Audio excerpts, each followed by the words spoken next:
Elena Hart had made life-or-death decisions in Kandahar with mortars falling around her, but choosing to stay in a freezing crypt with 12 orphaned enemy wolf pups, while hypothermia crept into her bones, was the hardest call she'd ever made. Because this time command wasn't on the radio, no extraction team was coming, and 12 pairs of desperate eyes waited to see if she'd prove adults could be trusted after all. 3 days captive in these cathedral ruins. Shadow Maw wolves had grabbed her during an evening walk, used her as leverage to force Cadenthorn, her mate the AlphaKing, to return southern territories.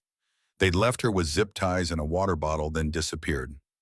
She'd spent day 1 screaming for help until her voice died, day 2 working the restraints against sharp stone until her wrist bled and plastic snapped, day 3 accepting that rescue might not come in time.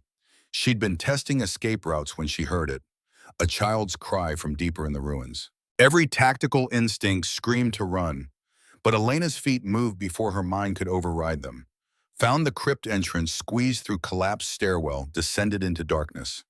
12 small shapes pressed together in the corner. Wolf pups ranging from cat-sized to medium dogs. Dark fur marked them as Shadow Maw, is maybe 3 to 10 if they shifted human. The largest gray male with amber eyes positioned himself protectively in front, growling despite exhaustion. Elena's combat medic training cataloged automatically. 12 subjects. Multiple showing stage 2 hypothermia, violent shivering confusion. The smallest limped on 3 legs, infected gash on the 4th. And 1 boy in human form was dying. 7 years old, skin too pale, jaundice yellowing his eyes, petechiae dotting his arms. Blood disorder, genetic and progressive. This kid had days without proper treatment. The tactical math was brutal. If Elena ran now, 70% chance she survived. If she stayed trying to keep all 13 alive until morning, maybe 40%. The smart choice was obvious. But she'd taken an oath once. Never leave a fallen comrade. These weren't soldiers, weren't even human. But they were children abandoned on a battlefield they didn't choose. She settled against the wall, opened her arms. The injured pup limped forward first, nuzzling against her with desperate trust. The dam broke. Within minutes, Elena was buried under 12 small bodies seeking warmth. She wrapped her coat around them, positioned her body to block wind, began the long night of keeping them alive. Hours crawled. Elena sang every song she remembered, told stories about sunshine and happy endings. Treated the injured pup's leg with strips torn from her shirt, used her last water to clean the wound. The sick boy, she'd later learn his name was Ethan, she tucked against her side, sharing body heat he desperately needed. Around midnight, temperature plummeted. Elena's teeth chattered hard enough she had to clench her jaw. Fingers went numb. Her old injury from Baghdad, shrapnel-shattered femur held together with pins and plates, throbbed with deep ache. But she didn't move. If she moved, the pups would get cold again. If she moved, one might die. The gray pup positioned himself across her lap, like sentinel eyes half open, still protecting his makeshift family even as exhaustion pulled at him.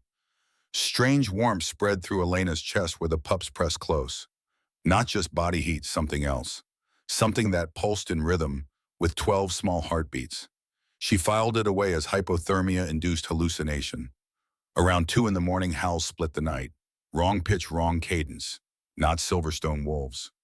Rogues. Heavy footfalls above. Growls and snarls that spoke of hunting, not patrolling. Scent drifted down corruption and old blood and rage. 4 rogues appeared at the crypt entrance, massive and scarred, looking at her and the pups with predatory interest. The gray pup shifted to human 10-year-old boy with amber eyes standing naked and defiant. Elena grabbed him, pulled him behind her, raised the sharp stone she'd kept from breaking her zip ties. The lead rogue descended, mocking in broken English. Easy prey. Elena swung the stone, caught him across the muzzle. Blood dripped. His surprise turned to rage. The other 3 descended. Elena backed up, stone raised, knowing this was how she'd die, but determined to make it expensive. The massive howl that split the night shook dust from the ceiling. Pure alpha command that made even Elena's human bones respond. The rogues froze, terror replacing bloodlust. Battle sounds above, snarls, bones, cracking death screams. Over in seconds. Silverstone warriors were lethal in ways rogues couldn't match. Footsteps on stairs. Deliberate, confident. Cadenthorn appeared silhouetted against pre-dawn light, then stepped down into moonlight. Silver eyes swept the scene, Elena filthy and exhausted. 12 pups piled around her makeshift bandages, the way she held them like she'd fight death itself. Her name came out like prayer and curse. She tried to respond, but her throat closed. 3 days of holding it together, and now that rescue was here, her body decided to fall apart. Other figures appeared above. Marcus Reed Caden's beta, warriors staring down in shock. One spoke voice tight, Alpha. Those are Shadow Maw pups. Elena's arms tightened instinctively. The gray boy growled. Caden's eyes flicked to the warrior, something dangerous crossing his features. They're children. No room for argument in that tone. Stand down. Caden crouched before Elena, reaching to touch her cheek. His hand was warm, so warm. But then his eyes moved past her, locking onto the gray boy, and he froze completely. Marcus. The single word came out like he'd been punched. Marcus Reed stepped closer, confused. Why was the Alpha calling his name? Then he followed Caden's gaze, and his own expression shifted. Shock. Recognition. That pup, the gray one. Caden's voice was rough. That's Marcus Vale's son. The beta who died 5 years ago. The Shadow Maw warrior whose sacrifice had become legend. And his son was here abandoned with 11 other orphans to freeze while pack politics ground on. Caden descended the rest of the stairs, knelt before the boy. I knew your father. He saved my life. So now I'm going to save yours. The boy studied him with old knowing eyes. You're Alpha Caden, the one my father died for. Yes. Did it mean something? The question hung heavy. Caden's jaw clenched. I've spent 5 years trying to make it mean something. Maybe this is how. The boy nodded slowly. Okay, but not just me. All of us. We stay together or I go back out there. Caden stood, addressed his warriors with absolute authority. We take all of them. Anyone has a problem with that, take it up with me directly. No one argued. What followed was organized chaos. Warriors brought blankets. Caden lifted Elena himself, cradling her against his chest. The pups whined as they were separated from her warmth. She called reassurance down. They were going somewhere warm, going together. The gray boy Liam, she heard someone call him, refused to be carried. Limped upstairs on his own with stubborn pride that reminded her of Caden. Outside, the entire Silverstone pack had assembled. When they saw Caden emerge with Elena, followed by warriors carrying Shadow Maw pups, confusion rippled through the crowd. A female stepped forward, hostile. Alpha, why are we bringing enemy young into our territory? Caden's response was immediate. These pups are under my protection, under Elena's protection, which means they're under Silverstone Kingdom's protection. Anyone who has a problem with that can challenge me now. Silence. No one moved. No one challenged. The journey back passed in blur. Elena dozed against Caden's chest, rousing periodically to check on the pups. They reached the pack house as dawn broke the massive structure painted gold and orange. Caden carried her straight to medical wing. Dr. James Chen was waiting, kind-faced man in his 50s who'd seen too much to be surprised. He cataloged her condition: hypothermia, dehydration, infected wrists, mild malnutrition. The pups first, Elena insisted. The injured one needs being treated right now, Dr. Chen assured. Now let me help you. But Elena couldn't rest until she saw them. Caden understood, scooping her up despite the doctor's protests. 5 minutes, he promised. He carried her to a room converted to makeshift nursery. All 12 pups there, some wolf form, others human children. Being cleaned, examined, fed. The injured pup, little boy, about 5, was having his leg bandaged. When he saw Elena, his face lit up. Liam stood by the window, still wary even in safety. Are we safe, or is this temporary? You're safe, Elena promised. All of you. Liam's eyes shifted to Caden. Shadow Maw will come for us, use us. Not while you're under my protection. You have my word. The word of the AlphaKing who killed my father. The room went still. Caden's expression flickered pain, guilt before shuddering. Yes, that AlphaKing. I'm sorry for your loss. War takes too much. I can't change what happened, but I can make sure you survive it. He paused. What's your name, warrior? The boy hesitated. Liam Vale. A strong name. You've protected them well, but you don't have to do it alone anymore. Liam looked at Elena. She saved us. Even though we're nothing to her, even though she could have left. That's who she is, Caden said, pride clear in his voice. Which is why she's my mate, why she'll be Luna of this pack, and why anyone who hurts you will answer to both of us. The declaration sent whispers through the room. This wasn't just about orphaned pups. This was Caden claiming Elena publicly tying her protection of these children to pack law and mate bond, making her choice his choice. Later, after Dr. Chen treated Elena's injuries, Caden sat beside her bed. She told him he should rest. He'd been searching 3 days. He countered that she'd been captive 3 days and nearly died of hypothermia, so maybe focus on her own recovery. They sat in comfortable silence. Eventually, Caden spoke, voice low. You should have run. When you heard those pups, you should have saved yourself. Couldn't. They're kids. They're shadow maw, enemy young. My counsel will use this against me. He paused. They're not wrong that it makes me vulnerable. You think saving children makes you soft? I think it makes me vulnerable. There's a difference. His jaw clenched. I've been alpha 15 years. Every decision, someone suffers. No good choices, just less losing. Elena understood, had felt that weight in Baghdad triaging wounded soldiers. Marcus Vale asked me to make his death mean something, Caden continued. Those were his last words. 5 years trying to figure out what that means. Maybe this is it. Saving his son, even if it costs me political capital I can't afford. Or maybe, Elena said quietly, it means building a world where 10-year-olds don't have to be soldiers. Caden looked at her with unreadable expression. You really believe that? I have to, otherwise what was the point of any of it? She drifted to sleep, exhaustion finally claiming her. When she woke hours later, afternoon light painted the room. Dr. Chen checked her vitals, nodded with satisfaction. Better. She'd live. Could move to recovery room. Caden carried her again before she could protest. Settled her into bed, adjusted pillows with unexpected care. Pulled the chair close, clearly intending to stay. You have alpha things to do. I'm exactly where I need to be. His tone left no argument. The pack needs to see their alpha values his mate's recovery, and I need to process that I almost lost you before I'd even really had you. The vulnerability in that statement made Elena's throat tight. They'd known each other 2 months. The mate bond had snapped into place during a rogue attack, but knowing someone was your destined partner and building a relationship were different things. I'm not going anywhere. Good, because we have things to figure out. 12 things specifically. He ran a hand through his hair. The council will want answers. Victoria Stone especially, she lost her entire family to these wars. Convincing her that taking in enemy orphans isn't suicide will be difficult. Then we'll be difficult right back. Caden smiled slightly. You say that like it's simple. Isn't it? No, but maybe it should be. He left to check on the pups. Elena was alone with her thoughts circling back to the crypt, to 12 pairs of desperate eyes, to the choice she'd made when running would have been smarter. She thought about what Caden said about no good choices, just less bad ones. She'd felt that in the army, but she'd also seen what happened when leaders chose expedience over ethics.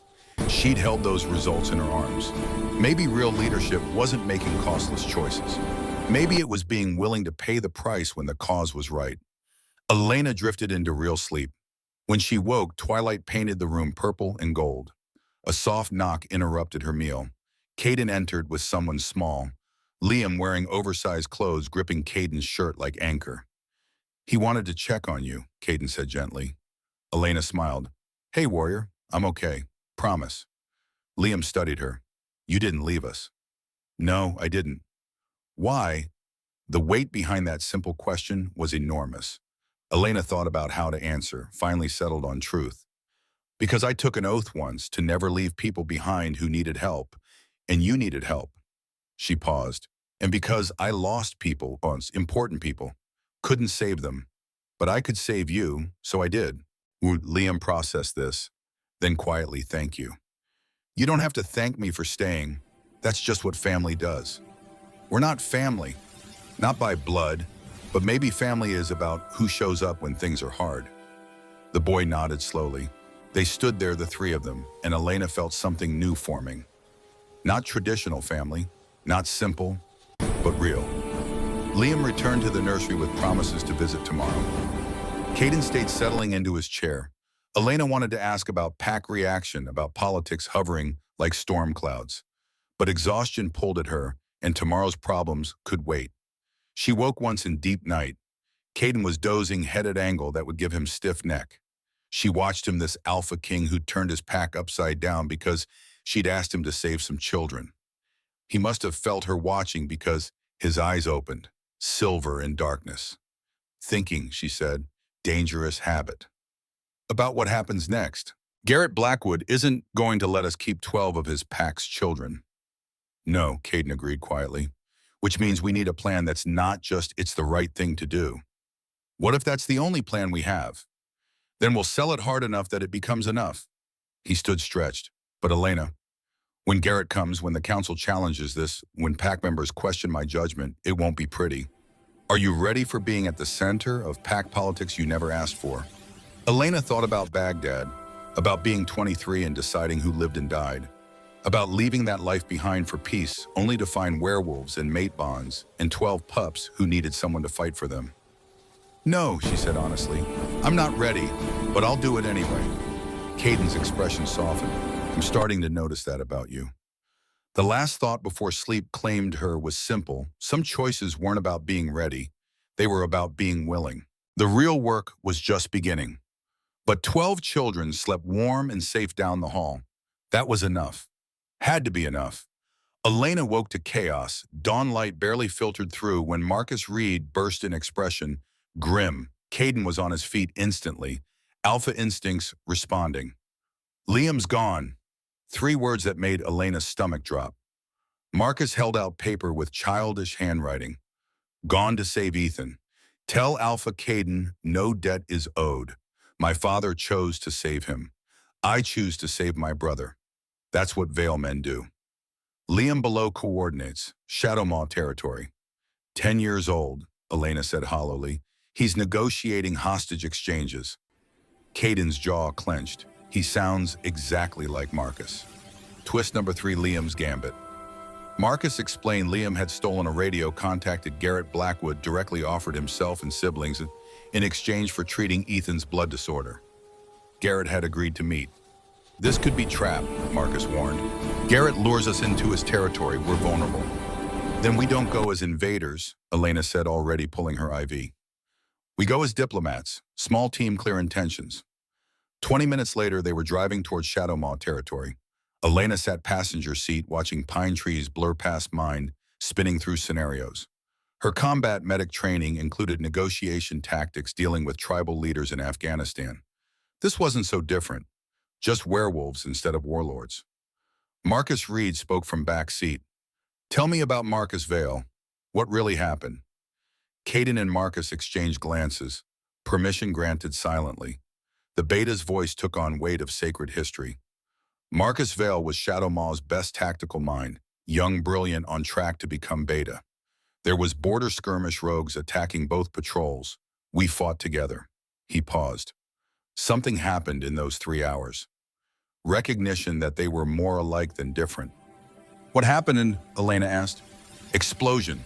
Marcus Vale saw it trigger, pushed Caden clear, took the blast himself. Died with Caden's name on his lips. Last words, take care of them. My pack. Make it mean something. Elena absorbed this, understanding now why finding Liam had hit Caden so hard. I tried to honor that, Caden said quietly. Tried negotiating peace with Shadowmaw's Alpha at the time. Old Guard Wolf refused, said mercy was weakness. War continued. Marcus's family was left to Shadowmaw's mercy when the pack purged anyone associated with collaboration. So Liam had been surviving in a pack that blamed his father. No wonder Shadowmaw abandoned them. They crossed into disputed borderlands, terrain belonging to no pack. Marcus pointed out Landmark's last major skirmish here, 3 dead Silverstone warriors there. That ridge was neutral ground for parley. Shadowmaw borders materialized with guards' professional discipline. Lead guard approached. Alpha Caden Thorne, you're expected. Follow the lead vehicle. Deviation will be considered hostile. Understood. Shadowmaw's compound was fortress. Massive walls, guard towers, defensive positions. This was a pack expecting attack and prepared to repel it. Garrett Blackwood waited in courtyard, massive man easily Caden's height with broader shoulders.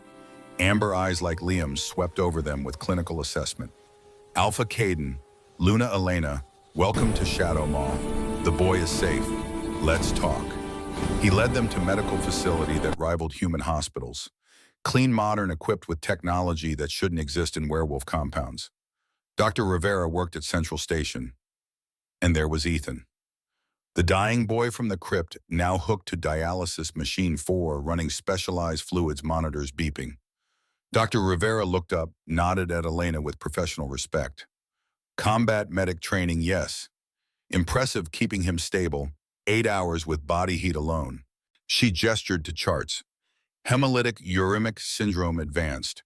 We started treatment immediately. Weeks of care needed, maybe months. But he'll live. Elena checked vitals automatically. Relief flooded through her, followed by tactical wariness. Garrett had started treatment before they arrived. Demonstration of capability, which meant he wanted something significant. Conference room had glass walls overlooking compound. Liam sat with guards flanking, not threatening but present. The boy's expression was complex when he saw Elena. Relief, guilt, determination, fear mixing. Garrett settled into his chair. Let me lay out the situation clearly. Liam contacted me, offered himself and 11 siblings for treating Ethan. I agreed because Marcus Vale was one of my finest warriors, but I can't afford 11 children. Here's my proposal. The heir charged with negotiation determining children's futures. Ethan gets treated here, months-long process. Liam stays permanently groomed as my heir. Other 10 return to Silverstone.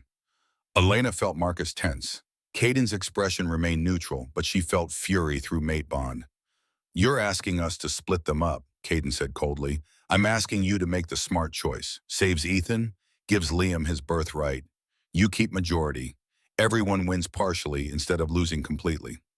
That's not winning, Elena cut in. That's creative losing. You're asking children who have lost everything to lose more because we're too proud to find real solution. What solution, Luna? Garrett's tone suggested he'd dismiss possibilities. You think Silverstone can treat rare blood disorder? This is best deal you'll get. Elena's mind raced. Military negotiations taught her first offer was never best offer. She studied Garrett.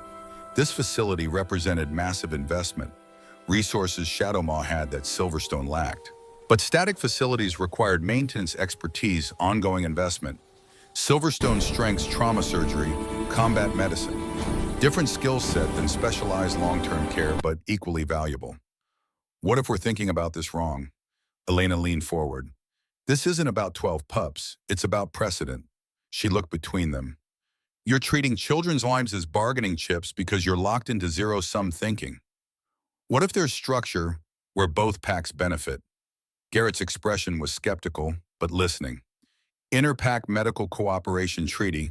Shadowmaw provides specialized hematology. Silverstone provides trauma surgery. Bring in Coastal Pack, they have pediatric specialists. Create shared medical resources. Any pack member can access treatment.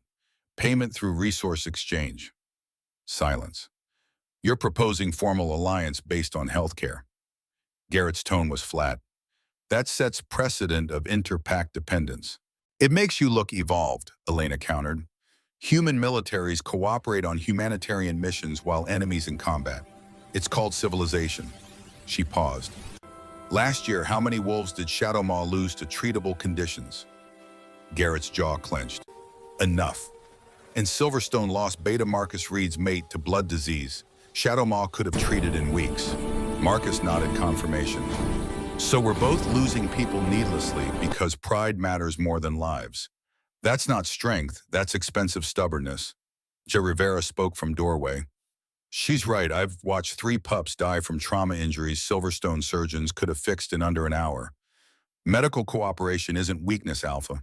It's pragmatic resource management. The Chen stepped forward. Wolves are dying on both sides from conditions we could collectively treat. Garrett's expression shifted. Calculation replacing reflexive rejection. Council of Alphas would never approve. Creates vulnerability or creates mutual interest in stability, Caden said thoughtfully. If packs depend on each other for medical care, less incentive for conflict disrupting those services. Marcus Reed added, "My daughter is 16 dating Wolf from Mountain Ridge Pack. Under pack law, she can't mate outside Silverstone without exile. So I'll lose her either way." He looked at Garrett. "This medical program isn't solution to that, but it's a start."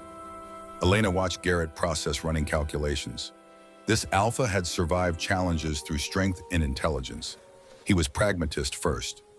"You're betting your alpha position on this," Garrett said quietly. "If Shadow Maw elders think I've gone soft, I'll have challengers by month's end." He looked at Caden. "Same risk for you." "Then we're both taking same risk. Together." Garrett stood moved to window. When he spoke, his voice carried difficult confession. "For the record, I didn't abandon them. We were ambushed by Rogue's overwhelming force. Had to retreat or lose everyone. Searched 3 days. Found nothing but blood. Thought they'd died." Elena felt something shift. "Marcus Vale was with my squad that day," Garrett continued. "With us because old Alpha wanted to eliminate him quietly. But Marcus figured it out.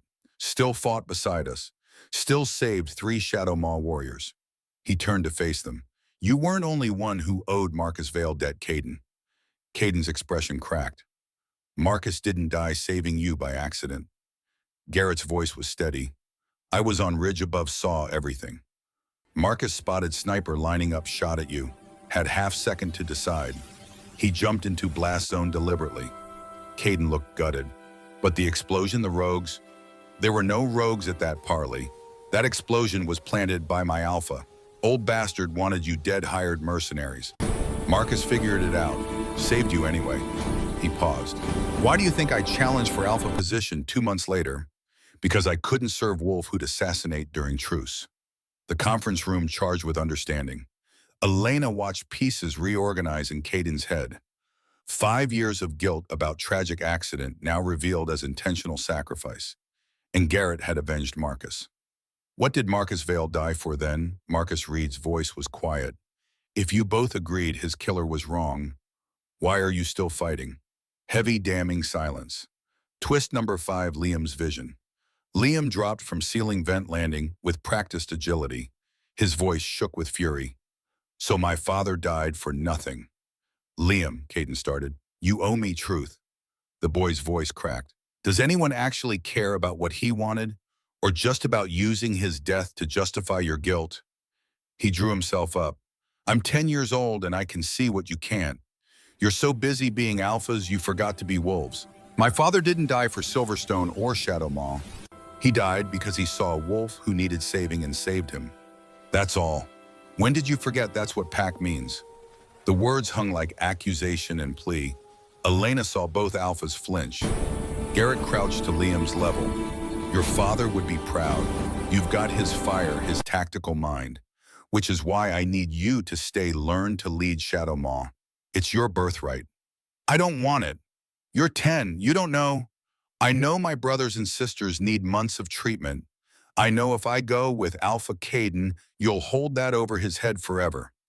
I know my father died breaking cycles, not continuing them." Liam stood straighter, addressing both alphas with confidence beyond his years. "Here's my offer. I split time. 6 months Silverstone, 6 months Shadow Maw. Learn from both. When I'm grown, I lead neither. I build new pack for wolves who want to live different." The audacity made Elena want to laugh and cry. 10-year-old boy proposing structure that would fundamentally reshape pack politics. "A third pack," Caden said slowly. "Neutral territory."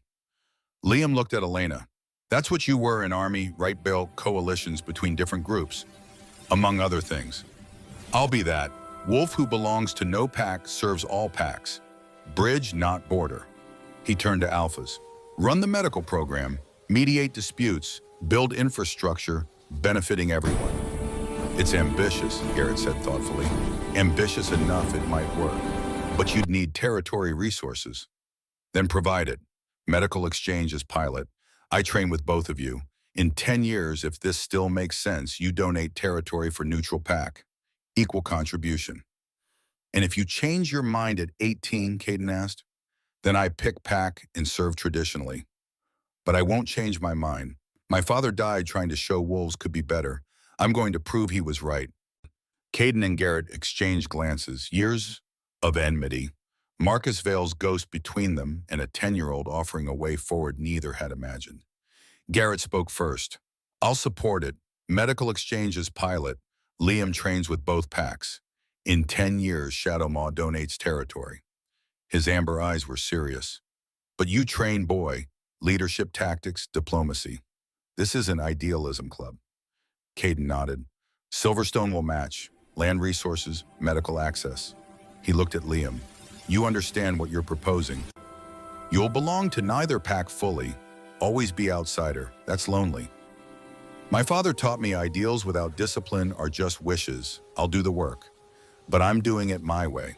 Not because you feel guilty, because this matters. The agreement took shape over 2 hours. Medical exchange program, starting small, 3 packs expanding, as success demonstrated. Liam splitting time equally. Ethan completing treatment at Shadow Maw with visitation allowed. Trauma specialist training to Shadow Maw physicians. Shadow Maw providing equipment training to Silverstone. Not perfect. Plenty of ways for things to go wrong. But it was framework. Blueprint for something different. As they prepared to leave, Elena checked Ethan one final time. The boy was awake, groggy, but aware. She promised visits that Liam would stay close. Dr. Rivera approached. You did good work in that crypt. Medical exchange means we'll work together. Looking forward to it. The drive back was quieter. Liam sat between Elena and Caden processing everything. As they crossed into Silverstone borders, Liam spoke quietly. Thank you for coming, for not agreeing to split us up. That's what family does, Elena said gently. We show up. They reached pack houses, twilight painted sky purple and gold. Other pups rushed out, relief and questions tumbling. Liam was swept into embraces. Marcus Reed approached as others headed inside. Alpha, I need to brief you. Caden's expression shifted. What happened? Victoria Stone called emergency council meeting while you were gone. Motion to challenge your Alpha status. Claims you've betrayed pack interest for personal guilt. That sentiment has made you unfit to lead. He paused. Pack assembly is waiting. They want answers now. Elena felt Caden tense. Victoria Stone was respected elder who'd lost her entire family to pack wars. If she was questioning his fitness, it wasn't just political maneuvering. It was legitimate challenge that could end his Alpha position. The real work wasn't beginning. It was already here waiting with teeth bared. The Great Hall felt smaller with 200 wolves packed in. Elena had been in combat zones with better ventilation. Every pack member assembled tension thick enough to cut. Victoria Stone stood on raised platform, silver hair, pulled back expression, carved from grief. She'd lost 3 sons and a mate over 15 years. That kind of loss hollowed you from inside.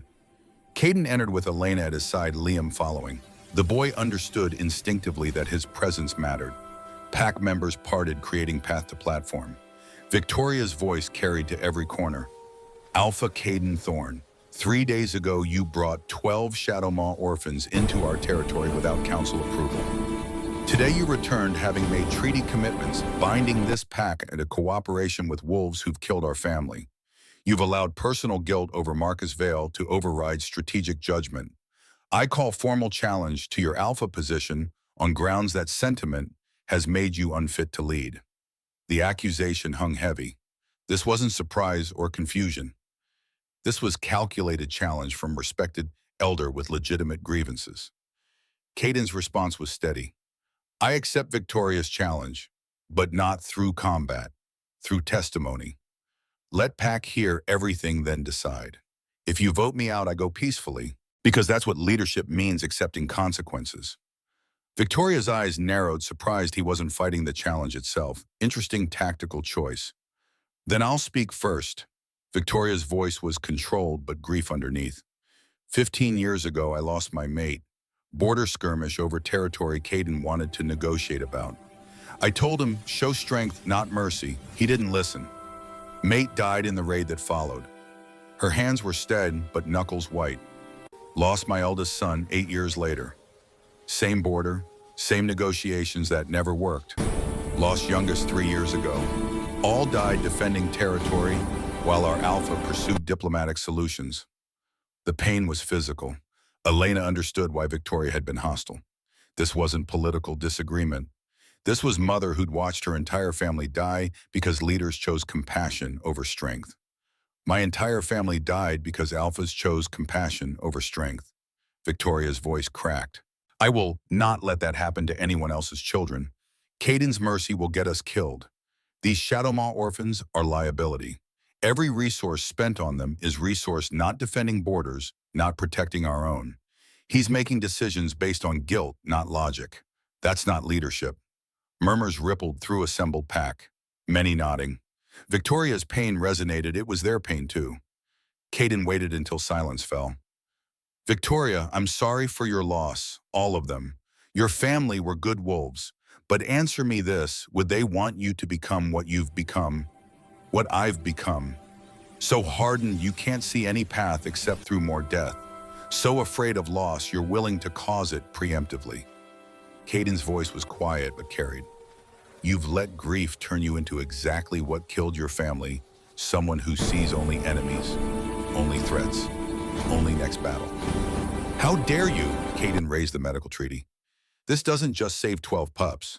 It creates structure where Silverstone wolves with rare conditions get treatment, saving their lives. Where our children grow and grow up with options besides warrior or corpse. Where we build alliances instead of managing endless conflict. He paused. You call this sentiment. I call it strategy. Sentiment would be keeping pups out of guilt. Strategy is recognizing cooperation with Shadow Maw gives us resources we lack while making them dependent on our expertise. But if they betray, then we're no worse off than now. We're already enemies, already at war. This gives us chance at something different. Young voices rose. Marcus Reed's 16-year-old daughter stepped forward trembling. Luna, Elena is right. I'm dating Wolf from Mountain Ridge. We want to mate, but pack law says I choose him or my family. I'm 16 and already planning which parent's heart I'll break. Is that what loyalty means? Other young wolves added voices. Best friends from other packs they had to hate. Skills they couldn't develop because pack needed warriors. Dreams deferred for survival. The younger generation wanted options their parents never had. The divide was stark. Older wolves saw strength in traditional boundaries. Younger wolves saw prison. Middle generation was torn. Elena watched Victoria as young voices accumulated, saw something shift behind grief-hardened exterior. Recognition that she'd been so focused on preventing meaningless deaths, she'd forgotten to ask what meaning her sons would have wanted. Before Victoria could respond, warning howl split the air. Sentry burst in, bleeding from shoulder. Rogue's eastern border. 50-plus coordinated attack. This isn't raid, it's invasion. Room erupted. Caden's Alpha Command cut through chaos. All warriors to Armory Elders secure young and safe rooms. Marcus coordinate defensive positions. The rogues had been watching. Elena understood with cold clarity. Saw Silverstone and Shadow Maw negotiating, saw division during Victoria's challenge. They'd timed this perfectly. Garrett's voice crackled over radio. Received word via treaty communication line, bringing 30 Shadow Maw warriors.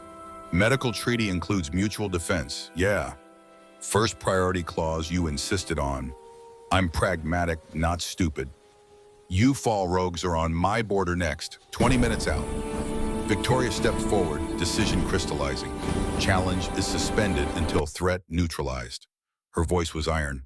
Alpha Caden, I yield tactical command. To pack, we settle differences after we survive. For now, we fight. Together.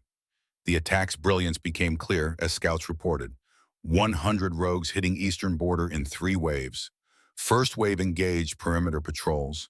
Second positioning to cut retreat. Third largest waiting to exploit breach. This was planned assault. Caden calculated. 140 Silverstone warriors immediately available. Shadow Maw adding 30 in 20 minutes. Against 100-plus rogues with surprise and numerical advantage initially. Elena found Dr. Chen. I'm setting up forward to aid station. The physician nodded. I'll go with you. Full surgical kit, this won't be minor injuries. Marcus Reed materialized.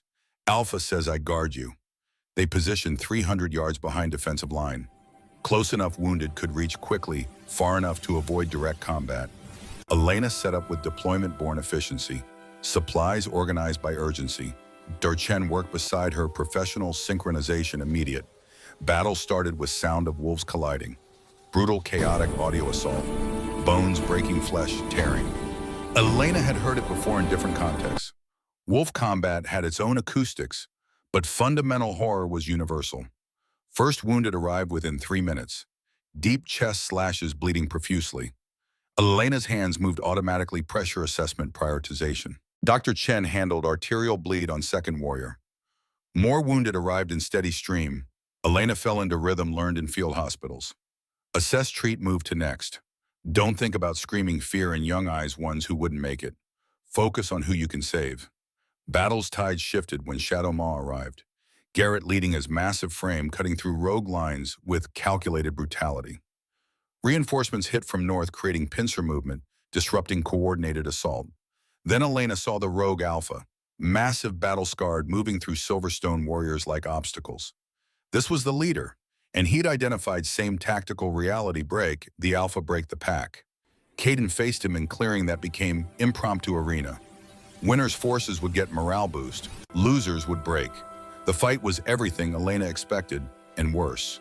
Two experienced alphas at peak capacity, both willing to kill. Rogue fought with no honor. Caden fought with tactical precision. Evenly matched, meaning the fight would drag until one made a mistake or exhausted first. Elena was treating shattered leg when 4 rogues broke away. They'd spotted aid station. Kill the Luna, break the Alpha's focus. Marcus Reed positioned himself between them and Elena. Not on my watch. 3 rogues hit him simultaneously. Beta-level fighter good in one-on-one. But 3-1 against wolves who didn't care about fair fighting, Elena knew how this ended. She pulled her knife, silver line given by Caden for this scenario, moved to Marcus's side without conscious decision. They fought back-to-back, her limitations compensated by his strength, his blind spots covered by her awareness. They held, barely. Marcus took down 1 wounded second, but third caught his flank with claws opening him ribs to hip. Fourth attack from behind, teeth finding neck. Elena saw arterial spray, knew immediately it was fatal. Across clearing, Caden saw his beta closest friend, most trusted advisor, dying while protecting Elena. Something broke or unlocked inside AlphaKing. Eyes blazed, pure gold power radiating like physical force. Alpha Command rolled off him so strong it dropped several nearby wolves regardless of affiliation. Rogue Alpha felt it falter. Recognition he'd miscalculated severely. Caden didn't just beat him, tore his throat out with efficiency, speaking of rage channeled into lethal purpose. Rogue leader died without ceremony. Battlefield reaction was immediate. Rogues saw leader fall, saw Silverstone and Shadow Maw roaring victory. They broke, fled in all directions. Coalition didn't pursue, too exhausted, too many wounded. No strategic benefit chasing scattered enemies. Victory. But cost was written in blood. Elena reached Marcus as he fell. Catastrophic injuries, arterial bleeds, organ damage. Would kill him within minutes, even with immediate hospital intervention they didn't have. She pressed hands to wounds anyway, applying pressure already too late. Marcus, stay with me. He looked at her with dimming eyes. Told you, I'd guard you. You did. Now let me save. Can't save everyone, Luna. You know that. Weak grip found hers. Tell my daughter. Tell Sarah I'm proud. Tell her, choose love over fear. Always. Caden dropped to knees beside them. No, not you too. Not after Marcus Vale.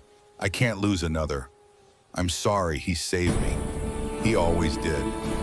Marcus Reed died between them, last breath, carrying no wisdom, no dramatic declaration. Just exhalation without inhalation. One moment present, next moment absence. Elena had felt that transition dozens of times.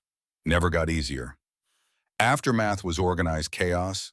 12 Silverstone dead, 4 Shadow Maw dead in battle they hadn't needed to fight. 30+ wounded, but rogues lost 40+ remaining forces scattered.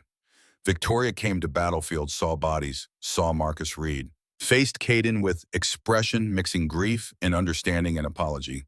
This is what I meant. You negotiate, show mercy, and good wolves die. Good wolves die in every war, Victoria. But Marcus didn't die because I showed mercy. He died because rogues saw our division as opportunity. If we'd been united from start, they'd never have attacked. Garrett added from where he supervised wounded. Thorne's right. Rogues hit because you looked weak from infighting. But when we fought together, broke them. Unity is strength. Young wolves who'd fought alongside Shadow Maw were processing. They bled for us. Didn't have to. We're not even allies. But they came. Another, maybe we've been wrong about who the enemy is. Victoria looked at Marcus Reed's body, at her pack bloodied but alive, at Shadow Maw warriors helping with wounded despite their own dead. Something fundamental shifted. I've been fighting so long, her voice cracked. I forgot there's more to life than just not dying. To Caden, I withdraw my challenge, but I need time. Need to grieve, really grieve, not just rage. Take all the time you need, Caden said gently. And Victoria, your sons would want you to live, not just survive. That's the only way their deaths mean something. Weeks following were hard in ways having nothing to do with physical injury. Elena watched Caden carry Marcus Reed's death like additional weight. Watched him speak at funeral voice steady, but eyes haunted. Watched him tell Sarah Morrison her father's last words. The 12 pups integrated slowly. Noah's leg healed. Lily stopped having nightmares. Liam began splitting time as agreed absorbing lessons from both alphas. Ethan recovered fully under Dr. Rivera's care. Medical exchange program launched 2 months after battle. 3 packs participating. Victoria surprisingly became strongest advocate, started grief support group for wolves who'd lost family, turned rage into something constructive. 6 months after that cold night, Elena stood on pack house balcony watching 12 pups play below. Some wolf form, some human, all healthy and whole. Home. Caden joined her arms around waist, pulling her back against chest. What are you thinking? That night, when I had to decide whether to run or stay. Do you regret it? Not for a single second. That night gave me everything. Below, Liam called it up. Mama, Papa, come play with the other pups took up cry. Our children are demanding. Yeah, they are. Elena turned in his arms. There's something I need to tell you. She placed his hand on her stomach. We're pregnant. Caden stared. Pregnant. We're going to have a baby in about 7 months, but complications, at-risk pregnancy, my injuries, the stress, hypothermia damage. I'll need bed rest, careful monitoring. Dr. Chen's coordinating with Dr. Rivera and Dr. Patel already. Good thing we built that medical exchange. We built it so others could use it. Now we're the others. The pregnancy was difficult, touch-and-go moments. But 3 packs' best minds worked together.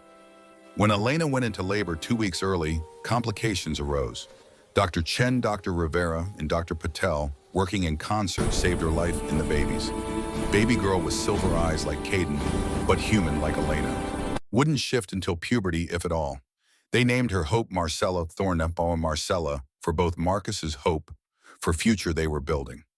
Haven Pack held groundbreaking ceremony on neutral territory, donated equally by Silverstone and Shadow Maw.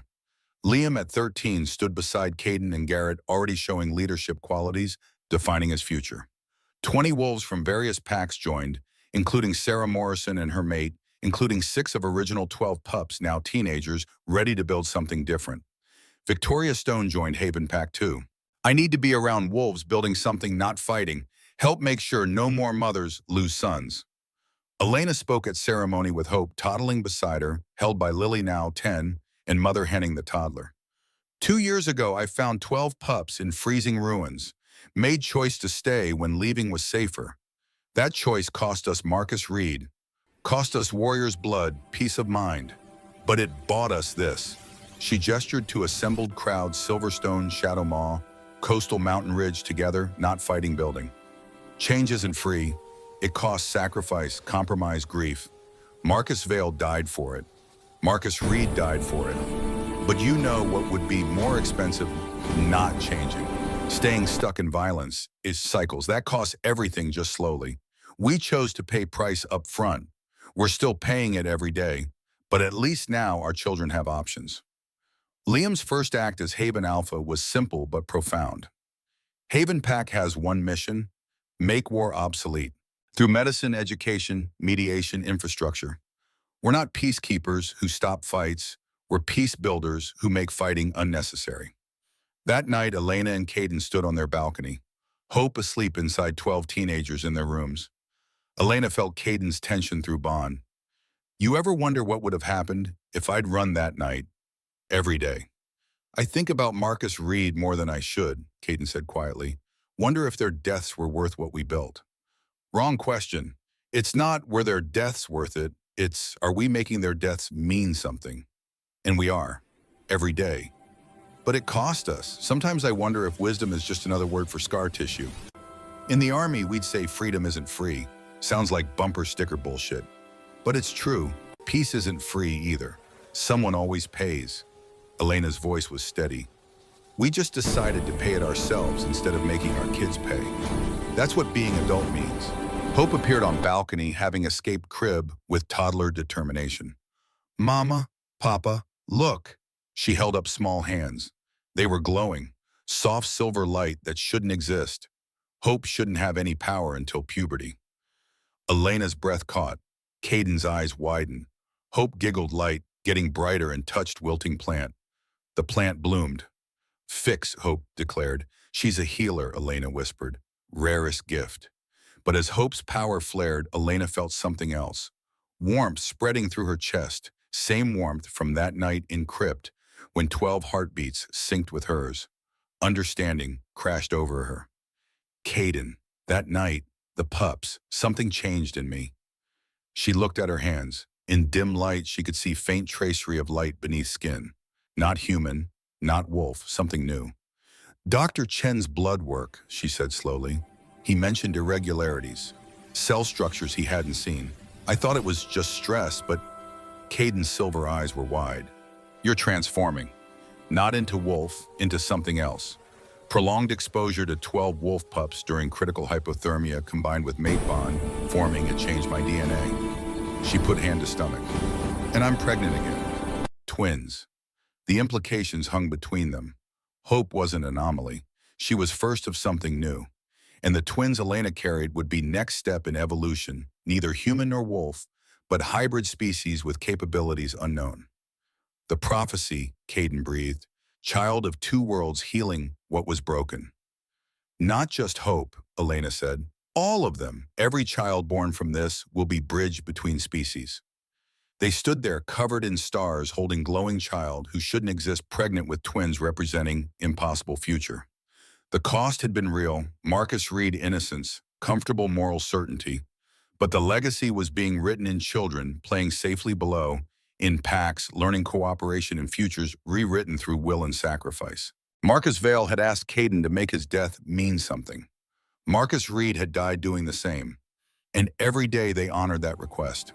Not perfectly, not without ongoing cost, but honestly with full awareness that peace required same courage as war, just directed differently. Elena thought of that freezing night, 12 heartbeats syncing with hers, made choice to stay when running was safer. That choice had cost everything and bought everything, because 12 children had been worth saving, because one woman chose to stay, because leaders decided building was harder than destroying, but infinitely more valuable. Hope's light faded as toddler yawned. Elena scooped her up, felt new lives growing inside, looked at Caden and saw same understanding. They'd paid in blood and grief for this moment, would pay more in future. But standing here together with family built from choice rather than chance, it was enough. The work would never be finished. But tonight, children slept safe and warm, and that was victory even wrapped in scars. Some choices weren't about easy or hard. They were about right or necessary, and sometimes, rarely painfully, those were the same thing.